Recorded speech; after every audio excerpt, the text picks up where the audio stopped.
Assalamualaikum warahmatullahi wabarakatuh. Perkenalkan, nama saya Faisal Afgan dengan NIM G1A1-19079. Pada video kali ini, saya akan menjelaskan tentang pemeriksaan rectal tusser atau RT. Pada pemeriksaan ini, pertama kali pemeriksa diharapkan untuk melakukan informed consent kepada pasien, yaitu dengan memberitahukan kepada pasien bahwa pemeriksaan ini akan sedikit tidak nyaman, namun pemeriksa akan melakukannya seprofesional mungkin. Apabila pasien bersedia, pasien diharapkan untuk berada pada posisi sim atau berbaring menghadap ke sebelah kiri dengan sendi pinggul dan sendi lututnya difleksikan sehingga bagian anus pasien menghadap ke arah pemeriksa. Dan pasien diharapkan menggunakan selimut, membuka celananya atau menggunakan celana khusus untuk pemeriksaan rectal tusser. Nah, pada pemeriksaan ini diperlukan pencahayaan yang cukup sehingga kita akan memerlukan senter atau lampu. Sebelum melakukan pemeriksaan, pemeriksa diharapkan untuk melakukan cuci tangan dan menggunakan handscoon atau sarung tangan untuk menjaga kesterilan. Nah, pertama, pemeriksa akan melakukan inspeksi pada bagian anus pasien untuk melihat apakah adanya dermatitis, luka garukan, mikosis, pembengkakan, tuka, abses perianal, atau fistula ani. Kemudian pemeriksa akan meminta untuk pasien untuk mengedan dan agar pemeriksa bisa melihat apakah terdapat hemoroid interna, prolapsus recti, polip recti, muara fistula atau fisura ani. Nah, kemudian pemeriksa akan melakukan palpasi pada pasien. Namun sebelum melakukan palpasi, pemeriksa akan menggunakan pelicin pada bagian telunjuk pemeriksa yang akan dimasukkan ke dalam anus pasien. Sebelum dimasukkan,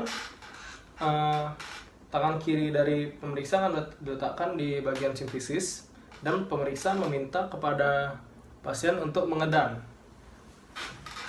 Nah, pelicin tadi akan dioleskan secara perlahan di sekitar anus pasien dan jari telunjuk pemeriksa akan dimasukkan ke dalam lubang anus pasien.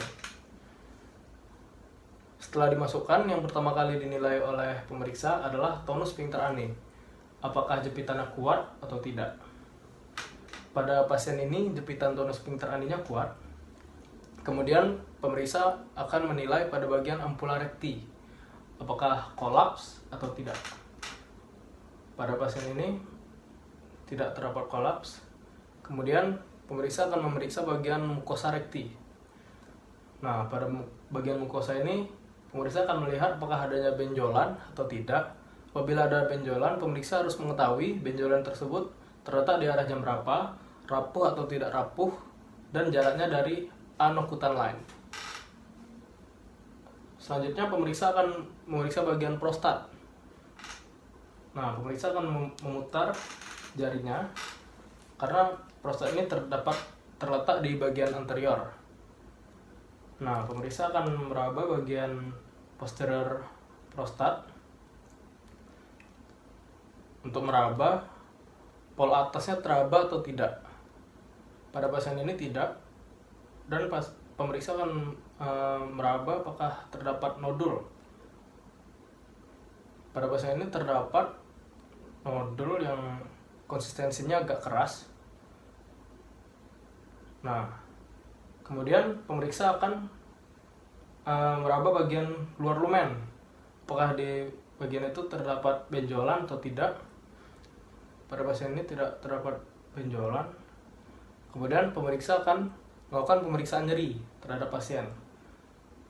Nah, pemeriksa akan meminta pada pasien apabila terasa nyeri untuk memberitahukan kepada pemeriksa. Apabila pasien telah merasakan nyeri, pemeriksa harus mengetahui nyeri tersebut terletak di arah jam berapa. Nah, apabila sudah terdapat nyeri atau tidak, apabila pemeriksaan nyeri telah selesai, pemeriksa akan mengeluarkan jari telunjuknya secara perlahan dan pemeriksa akan menilai pada jari telunjuk tersebut apakah terdapat feses, darah, atau lendir. Pada pasien ini tidak terdapat feses, namun terdapat darah berwarna merah cerah dan terdapat lendir. Kemudian bagian anus pasien akan dibersihkan menggunakan kain kasa dan pemeriksa akan melepaskan handscoon dan segera membuang handscoonnya.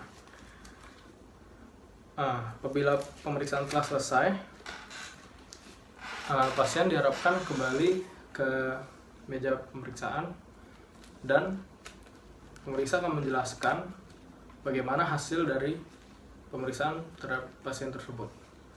Pada pasien ini kita curiga terdapat hemoroid interna dan terdapat pembengkakan pada bagian prostatnya.